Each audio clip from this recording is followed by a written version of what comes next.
10 सबसे शक्तिशाली धनुर्धर जिनकी शक्ति के आगे देवता भी नतमस्तक हो जाते थे।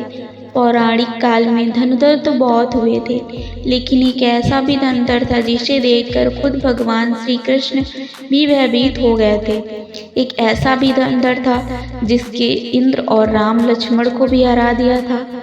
और एक ऐसा भी धनुर्धर था जो अपने 3 बाणों से ही महाभारत का युद्ध समाप्त कर सकता था।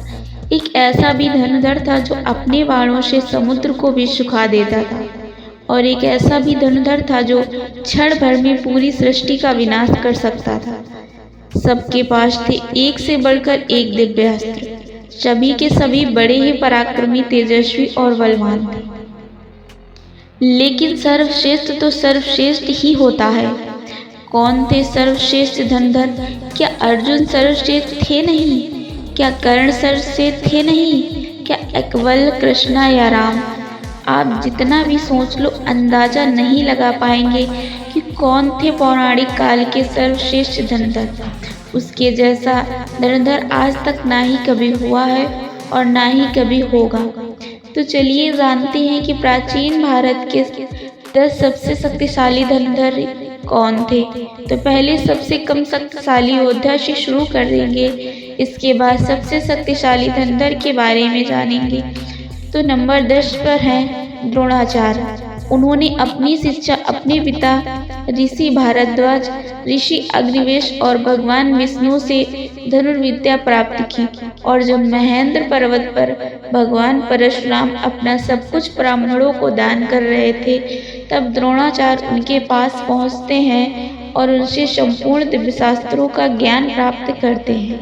उन्होंने ही कौरवों और पांडवों को शस्त्र चलाना सिखाया। कुरुक्षेत्र के युद्ध में भीष्म के बाद द्रोणा कौरवों के सेनापति बने थे। उन्होंने महाभारत युद्ध के 15वें दिन पांडव सेना पर कहर बरसाया था। उनके हाथों राजा विराट, कुंती भोज, द्रुपद, सत्यजीत, सांखल जैसे 25 महारथियों को अकेले ही मार गिराया था। अपनी रणनीति से पांडवों का भारी विध्वंस भी किया था। युद्ध के दौरान द्रोण ने जो चक्रव्यूह बनाया था, उसमें फंसकर ही वीर अभिमन्यु मारे गए थे। जब तक उनके हाथ में शस्त्र था, उन्हें परास्त करना असंभव था। इसलिए पांडव छल से उनको मारने के लिए विवश हो गए थे। अब बात करते हैं नंबर 9 पे हैं भीष्म पिता। गंगा पुत्र भीष्म ये एक अकेले ऐसे योद्धा थे जिन्होंने उस समय पृथ्वी पर हस्तिनापुर को अपराजित कर दिया था। उन्होंने अपने जीवन में बड़े बड़े युद्ध लड़े। कई बार तो दुश्मन की पूरी सेना पर वे अकेले ही भारी पड़ जाते थे। जब कुरुक्षेत्र का युद्ध शुरू हुआ था, तब पितामह भीष्म कौरवों के प्रथम सेनापति बने थे। रोज अकेले भीष्म पिता में 1000 से 10,000 सैनिकों को मार दिया करते थे। भीष्म पिता के बाणों के आगे पांडव पक्ष के कोई भी योद्धा टिक नहीं पाया। भगवान श्री कृष्ण ने इस युद्ध में शस्त्र न उठाने का प्रण लिया था, लेकिन भीष्म ने अपने पराक्रम से श्री कृष्ण को अपनी प्रतिज्ञा तोड़कर शस्त्र उठाने के लिए विवश कर दिया था। भगवान कृष्ण जानते थे कि भीष्म को नियमानुसार युद्ध करके परास्त करना असंभव था, इसलिए शिखंडी को सामने रखकर अर्जुन ने भीष्म को शय्या पर सुला दिया था। अब बात करते हैं नंबर 8 पर है अर्जुन। गुरु द्रोण की दृष्टि में अर्जुन थे सर्वश्रेष्ठ धनुर्धर। द्रोणाचार्य ने अर्जुन को अपने सारे अस्त्रों का ज्ञान दिया था। अर्जुन के धनुष की टंकार से ही दुश्मन अधमरे से हो जाते थे। अर्जुन के पास देवताओं के सारे दिव्य शास्त्र थे। यहाँ तक कि महादेव को प्रसन्न करके अर्जुन ने पशुपतास्त्र तक प्राप्त कर लिया था। अर्जुन दोनों हाथों से बाण चला सकते थे।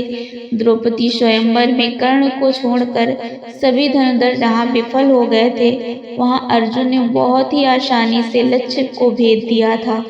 खांडवन में अर्जुन ने देवराज इंद्र तक को परास्त कर दिया था। जीन निवाज कवच राक्षसों को रावण भी हरा नहीं पाया, उन्हें अर्जुन ने ही परास्त किया था।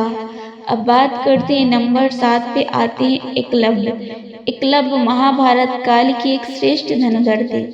जब द्रोण के पास एकलव्य शिक्षा के लिए गए थे, तब द्रोण ने उन्हें शिक्षा देने से इनकार कर दिया था।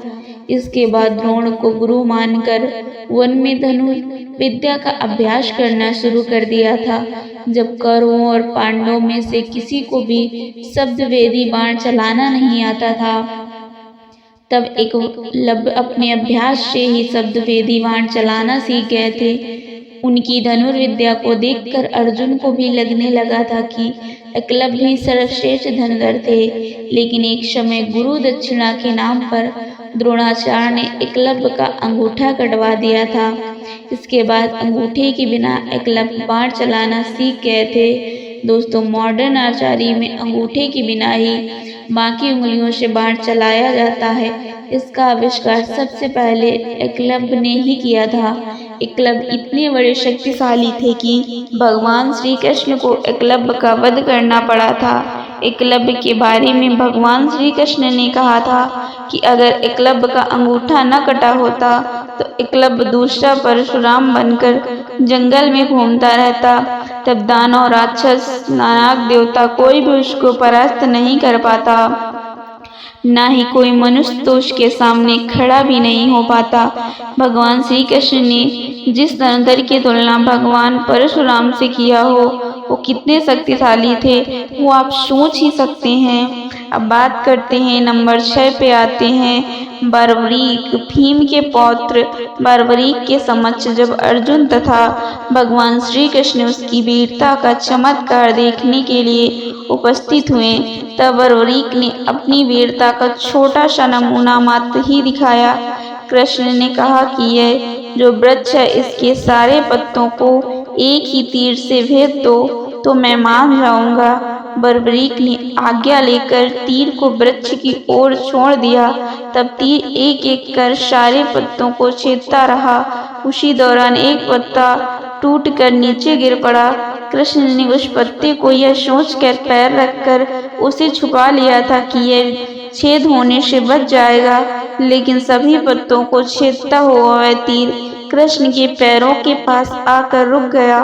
तब बर्बरीक ने कहा, प्रभु, आपके पैर के नीचे एक पत्ता दबा है, कृपया पैर हटा लीजिए, क्योंकि मैंने तीर को सिर्फ पत्तों को छेदने की आज्ञा दे रखी है, आपके पैर को छेदने की नहीं। बर्बरीक घटोत्कच के पुत्र थे।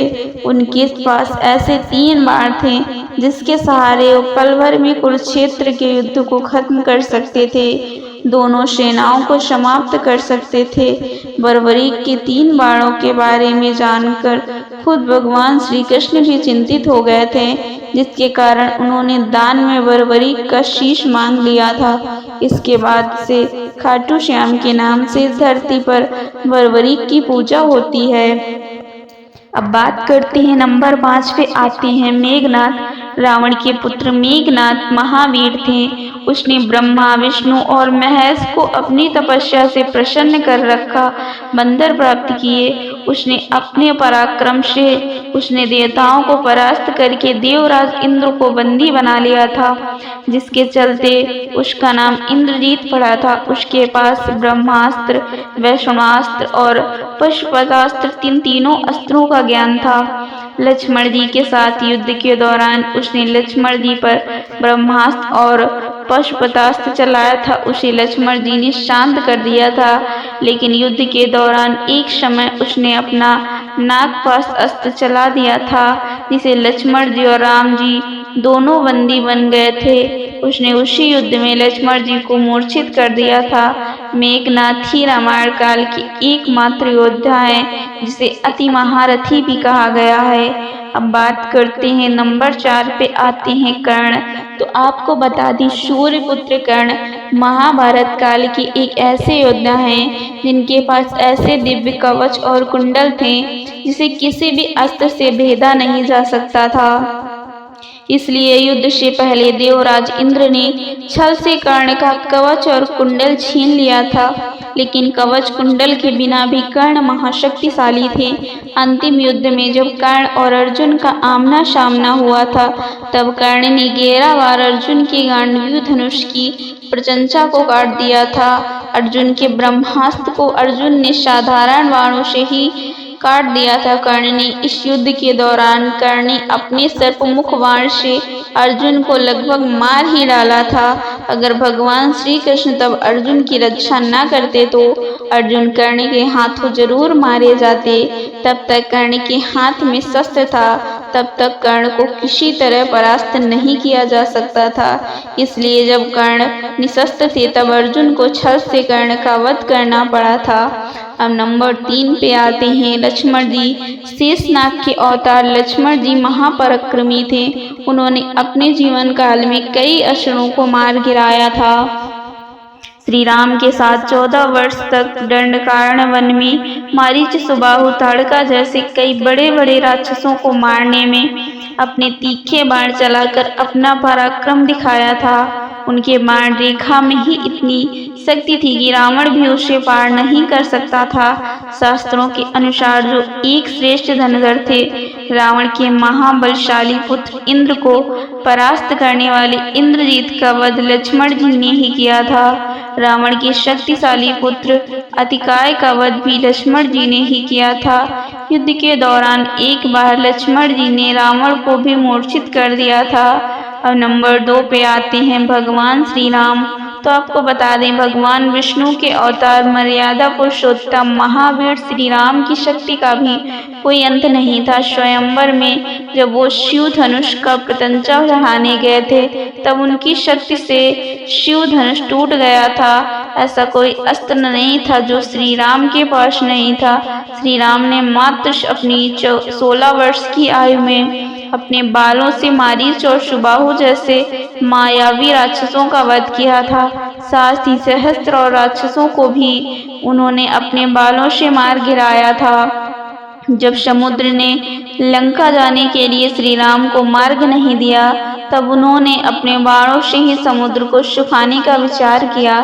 श्री राम को धनुष पर बाण का साधन करते देख समुद्र देव भी भयभीत होकर उनके सामने प्रकट हो गए। श्री राम ने अपने बाणों से ही महाबलशाली कुंभकर्ण को मार गिराया था और रामायण के युद्ध में उस समय त्रिलोक विजेता लंकापति रावण के भी 10 सिर अपने बाण से काटकर उसकी छाती को भेद कर उसे भी यमलोक में भेज दिया था।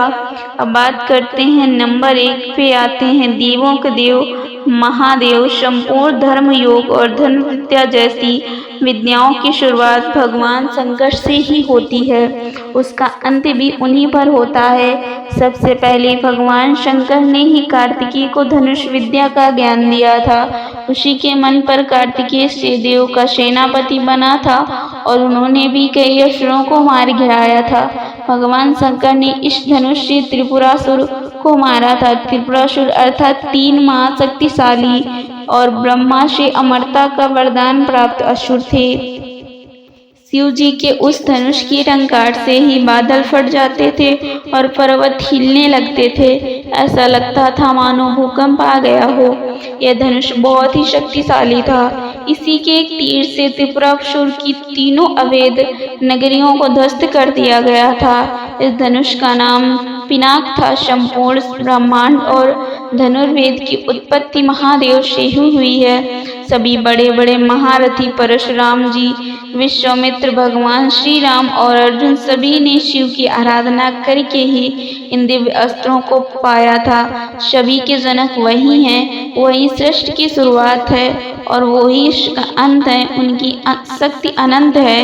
वो पल भर में ही अपने एक ही बाण से प्रलय तक ला सकते हैं, किसी का भी विनाश कर सकते हैं। इसलिए वो ही सर्वश्रेष्ठ हैं। ऐसा हमारा मानना है कि आपके अनुसार सर्वश्रेष्ठ धनुर्धर कौन थे, जरूर बताइएगा।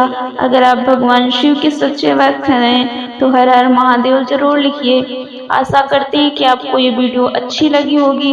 आपको हमारा प्रयास अच्छा लगा होगा तो हमारे चैनल